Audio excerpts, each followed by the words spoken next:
Olá, tudo bem com você? Chegamos ao fim de mais um trimestre, estudamos ao longo dos últimos 3 meses a lição dos jovens sobre liberdade, temas muito importantes, muito atuais, muito do nosso momento histórico, né? E estudamos também na lição dos adultos o livro dos Salmos, também foi uma lição extraordinária, muito boa. Começa um novo trimestre, já semana que vem, a lição dos jovens e de adultos trará o tema conflito, o grande conflito. Cosmovisão adventista sobre a luta entre o bem e o mal, tema imperdível.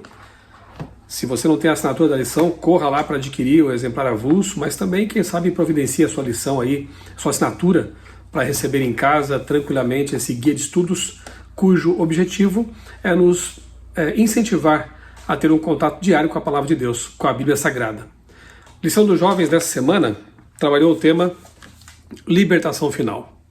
E a tirinha aqui mostra alguns tipos de pretensas libertações, liberdades, que não levam à liberdade na verdade, né? Justiça social, igualdade, a solução para este mundo.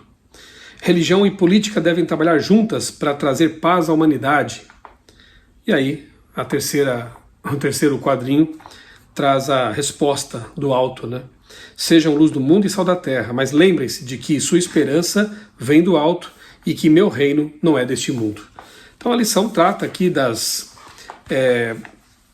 paliativos humanos que tentam resolver nossos problemas, né? Mas na verdade não trazem a verdadeira liberdade. Teologias de libertação que na verdade misturam política, ideologias políticas com Bíblia, causando aí grandes problemas e geralmente quem sai perdendo é a Bíblia, porque ela é relativizada, ela é tida apenas como um instrumento para usar na revolução e não como a palavra inspirada de Deus que deve promover a verdadeira, entre aspas, revolução, que é a do coração. Se o ser humano não é convertido, se o ser humano não tem realmente essa experiência com Deus, não serão revoluções sociais que trarão a mudança. Só você ler lá, por exemplo, o clássico A Revolução dos Bichos, né, de George Orwell, e você perceberá que quando o oprimido se torna o dono do pedaço, rapidamente ele vira o opressor. Então, o problema da humanidade é muito mais profundo do que desigualdade, racismo, machismo e coisas assim. Não que não sejam problemas, mas o problema da humanidade é muito mais profundo porque ele se chama pecado. E pecado, só existe uma solução para ele. Pedido de perdão, arrependimento genuíno, confissão e a restauração provida por Deus. Espírito Santo na vida. Isso sim é a verdadeira, aspas, revolução. E a lição dos adultos dessa semana, inclusive, novamente aqui eu digo para você que se você quer materiais complementares para o seu estudo da lição dos jovens, que está nova já, né, conflito, você pode acessar ali o site contextobiblico.com.br, contexto com M, porque a gente fez uma brincadeira aqui com a palavra, né? Conhecer os textos em seu contexto e também viver com o texto na sua mente e no seu coração, por isso contexto com M. O site também contexto com M, contextobiblico.com.br, tem ali materiais complementares, textos comentando a tirinha da semana que a Agatha e eu criamos e outras coisas mais você pode verificar lá. A lição dos adultos, a última lição do trimestre, espere no Senhor. É sobre perseverança, sobre esperar com confiança. E o verso principal aqui para memorizar, Salmo 27,14, diz assim: espera no Senhor, anima-te e Ele fortalecerá o teu coração. Espera, pois, no Senhor.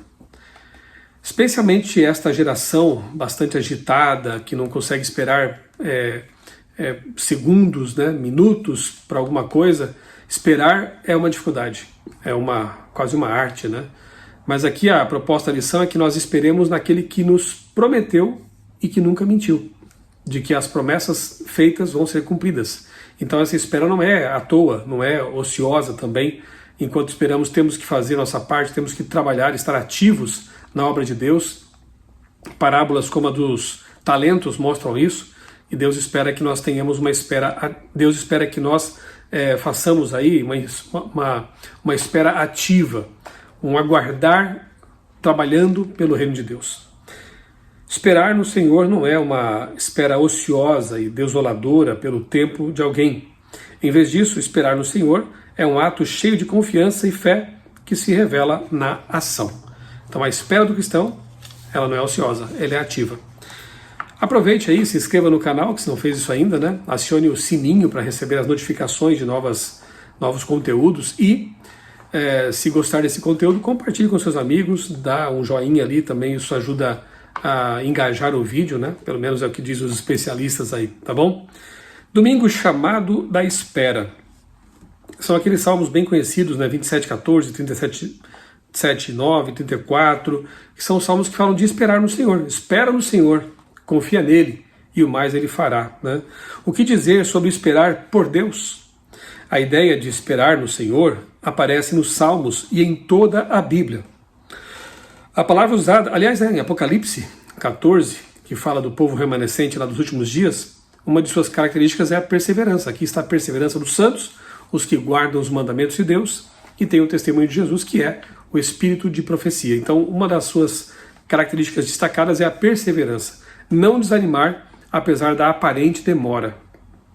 A palavra usada nesse contexto é perseverança, que é o compromisso de nos recusarmos a sucumbir ao medo da decepção de que, de alguma forma, Deus não nos ajudará.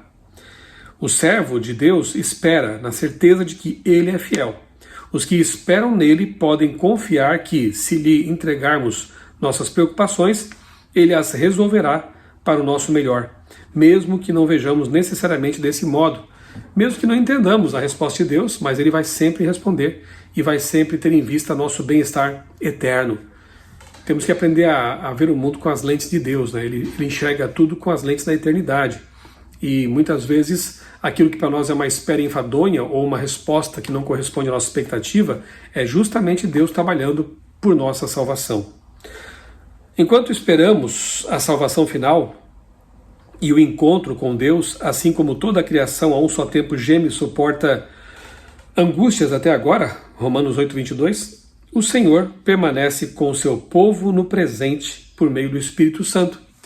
Lembra aquela promessa maravilhosa que Jesus deixou para seus discípulos? Eis que estarei convosco todos os dias, até a consumação do século. E Deus está conosco todos os dias, realmente, né? O Espírito Santo, que é o nosso Consolador, está conosco o tempo todo. Então, nós não estamos abandonados. Jesus disse, antes de voltar para o céu e iniciar seu ministério no santuário celestial, que Ele não nos deixaria órfãos. E não deixou mesmo, né?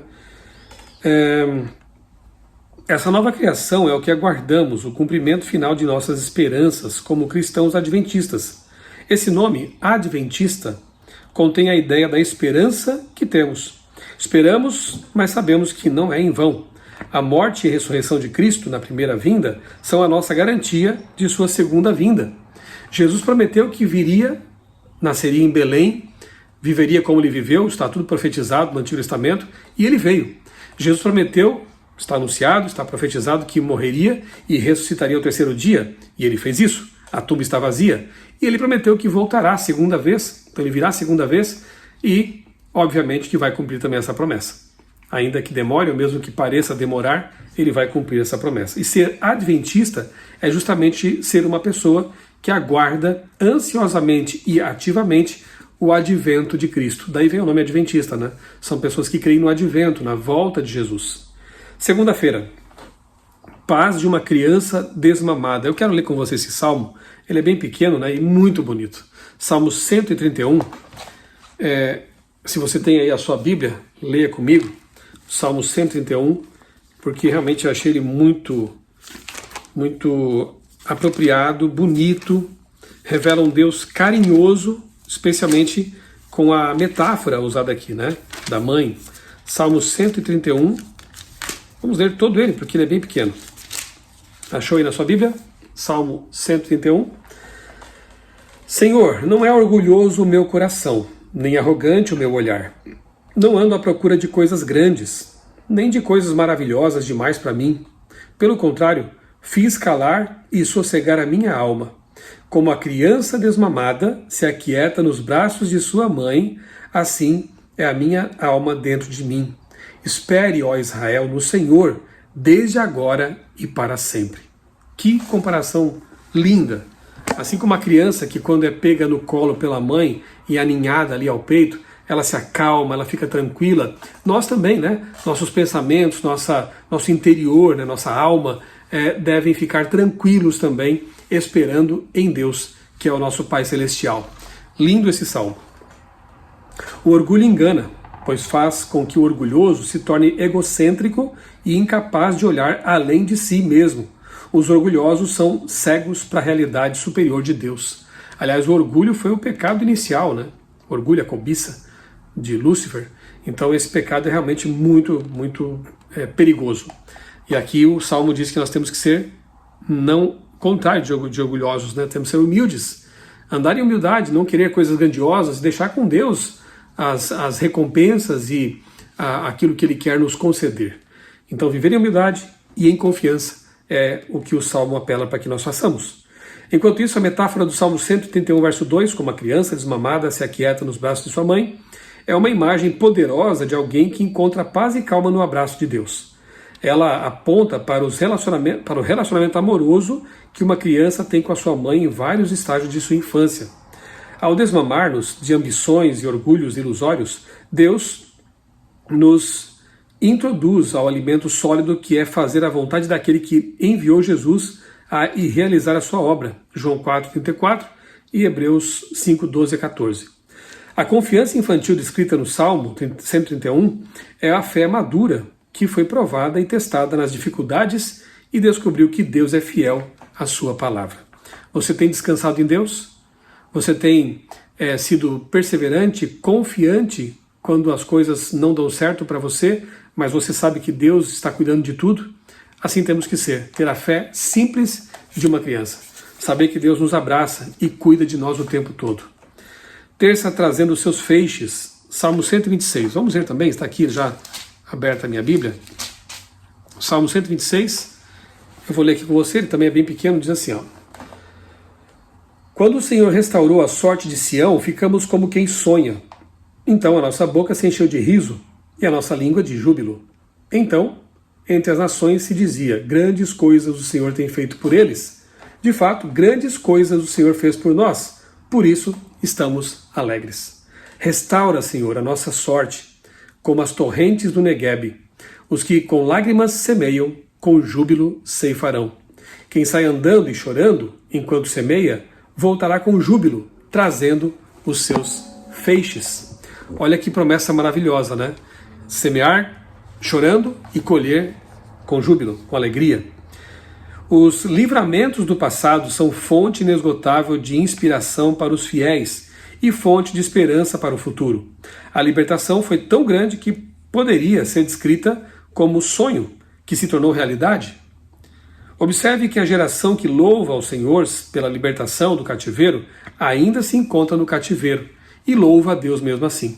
De certa forma, nós também estamos no cativeiro, o cativeiro deste mundo de pecado, e devemos esperar em Deus, em saber que hoje, enquanto nós semeamos com lágrimas, enquanto temos nossas dificuldades e lutas, um dia nós vamos colher com júbilo, um dia nós vamos colher a vida eterna, e nunca mais haverá lágrimas de tristeza. Então, mesmo no cativeiro do pecado, podemos nos alegrar no Senhor, porque a promessa é certa. A colheita oferecia uma lição espiritual para as pessoas. Assim como o trabalho de semear e cuidar dos campos, pomares e vinhedos é recompensado com a alegria da colheita, as provações do povo de Deus serão coroadas com a alegria da salvação no fim dos tempos. A imagem da grande colheita aponta para a restauração do reino de Deus na segunda vinda de Cristo. Contudo, há a espera. Tal como acontece com a colheita, devemos esperar para ver o fruto e os resultados do nosso trabalho. E eles virão. Quarta-feira, esperando no sábado de descanso divino. E aqui a lição nos faz lembrar de que o Salmo 92 trata da criação, da libertação, são todos eventos que apontam para um Deus que cuida, que preserva, que liberta.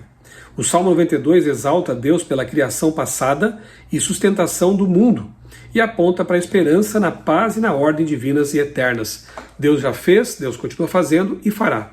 Então esse é o nosso Deus, esse é o Deus que cuida de nós e que tem as rédeas da história em suas mãos. Óleo fresco transmite a devoção renovada do salmista para servir a Deus como servo consagrado. Os escolhidos como sacerdotes e reis eram ungidos com óleo para consagração. No entanto, o salmista escolheu uma palavra hebraica incomum, balal, para descrever a sua unção, a qual não retrata a unção dos servos de Deus, mas denota a mistura de óleo com outras partes do sacrifício. O uso de balal implica que o salmista desejava se apresentar como sacrifício vivo ao Senhor e consagrar todo o seu ser a Deus. Romanos 12:1 fala disso, né? Que nós nos apresentemos a Deus como um sacrifício vivo, dedicando toda a nossa vida, o que somos e o que temos, a Deus como um sacrifício vivo. Você tem sido assim? A sua vida já foi dedicada a Deus? Tudo que você tem e está a serviço de Deus, de seu reino também? Pense nisso. E quinta-feira, a alegria vem de manhã. Aqui tem vários salmos, né, que mencionam isso, né, que pela manhã vem a salvação, pela manhã vem a alegria. Por exemplo, aquele que diz, o choro pode durar uma noite, mas a alegria vem pela manhã, é o Salmo 30, né? Então nos Salmos, a manhã é tipicamente o momento em que se espera a redenção. A manhã revela o favor divino que põe fim à longa noite de angústia. A libertação de Deus reverte a escuridão da morte em luz de uma nova manhã e nos tira do abismo para um caminho reto e seguro. É outra simbologia importante aqui, né, de que ainda que nós temos que esperar, muitas vezes na escuridão, sem respostas, amanhã sempre vai raiar. Então nós temos aqui a metáfora da mãe que cuida do seu filhinho nos braços, então ele fica ali tranquilo, ele espera, ele está amparado. Nós temos a metáfora da colheita, aquele que planta, aguarda os seus frutos, né? Então ele espera, ele confia. Nós temos aqui agora a metáfora da manhã, que um dia amanhã vai raiar. Um dia, a última noite deste mundo de pecado vai encerrar, vai terminar, e nós veremos então o raiar da ressurreição, o raiar da volta de Jesus. A manhã da ressurreição abriu o caminho para a manhã eterna, da salvação dos crentes. Os discípulos experimentaram a promessa no Salmo 30, verso 5. O choro pode durar uma noite, mas a alegria vem pela manhã. Quando encontraram o Senhor ressuscitado, a graça de Deus transforma nosso choro em alegria. Pense nos discípulos realmente, né? A noite terrível em que Jesus foi preso, aquele dia terrível em que ele foi torturado, crucificado, e a noite de espera. Mas a manhã da ressurreição chegou também. E aí tudo fez sentido, tudo se encaixou, e eles foram cheios de alegria pregar o Evangelho. No livro Desejado das Nações, páginas 630 e 631, Ellen White escreveu: sobre a tumba aberta de José, Cristo proclamara vitorioso: eu sou a ressurreição e a vida. Essas palavras só podiam ser pronunciadas pela divindade. Todos os seres criados vivem pela vontade e poder de Deus. Somente aquele que é um com Deus, aquele que é eterno como o Pai e o Espírito são, podia dizer: tenho autoridade para entregar a vida e também para reavê-la. Cristo possuía o poder de quebrar as algemas da morte. Nesta semana, as pessoas costumam celebrar a Páscoa, né? Relembrar a paixão de Cristo, seu sacrifício e também sua ressurreição. E a lição ela termina assim realmente de uma forma bem interessante, porque culmina com essa celebração. Páscoa para nós é ressurreição. Jesus, o Cordeiro de Deus que morreu na cruz, retomou sua vida na manhã da ressurreição. E a tumba, o fato de a tumba estar vazia, isso é a nossa grande esperança. Paulo diz que a nossa esperança não é vã, porque Jesus vive. Como é bom ter essa esperança tão certa, não é verdade? Ter essa base segura para a nossa fé. Assim como Jesus ressuscitou, como estava previsto e predito e profetizado, ele voltará também. Enquanto aguardamos a noite escura deste mundo de pecado terminar, saibamos que a promessa de Deus se cumprirá, que um dia amanhã da ressurreição de nossos queridos vai acontecer, que um dia amanhã da ressurreição dos salvos vai acontecer, que um dia a volta de Jesus trará a recompensa final para todos aqueles que creram e aguardaram o cumprimento da promessa do Senhor, o advento, a volta de Jesus. Antes de eu fazer aqui a oração para encerrar esse resumo da lição, deixa eu lembrar você de que temos aí 2 viagens programadas. Pastor Roger Tavares e eu fomos convidados pela agência Mapa na Mão para sermos os guias espirituais e históricos também. Será uma viagem cultural e espiritual, de renovação espiritual. Primeiramente, nós vamos viajar para Turquia e Grécia em julho. E eu quero dizer que você deveria, se tem interesse, se apressar, porque temos apenas 6 ou 5 vagas para completar o grupo. já está quase completo. Então eu vou deixar aqui no final desse vídeo o cartaz para que você possa ali obter o número de contato, o WhatsApp da agência Mapa na Mão e obter mais informações sobre essa viagem. E em outubro, o pastor Vinícius Mendes, que é o apresentador do programa Lições da Bíblia e também editor da Casa Publicadora Brasileira, levará um grupo, juntamente com a agência Mapa na Mão também, para conhecer os lugares históricos da Igreja Adventista lá nos Estados Unidos. Por exemplo, a fazenda de Guilherme Miller, atrás da qual está a Rocha da Ascensão, e ali os nossos pioneiros aguardaram a volta de Jesus. Interessante que a viagem será em outubro. Em outubro nós vamos celebrar os 180 anos desse evento conhecido como Grande Desapontamento, de 1844.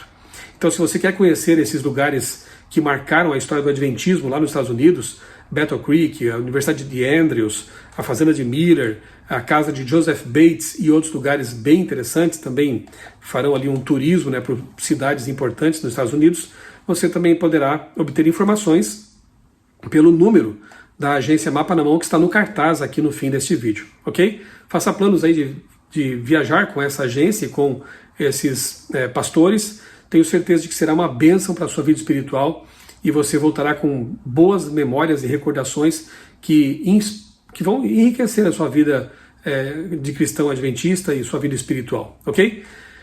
Vamos orar, pedindo a Deus as bênçãos e especialmente que nos dê a paciência, a perseverança para aguardarmos o cumprimento de suas promessas. Pai querido, muito obrigado por mais essa lição que terminou esse trimestre, que foi uma bênção.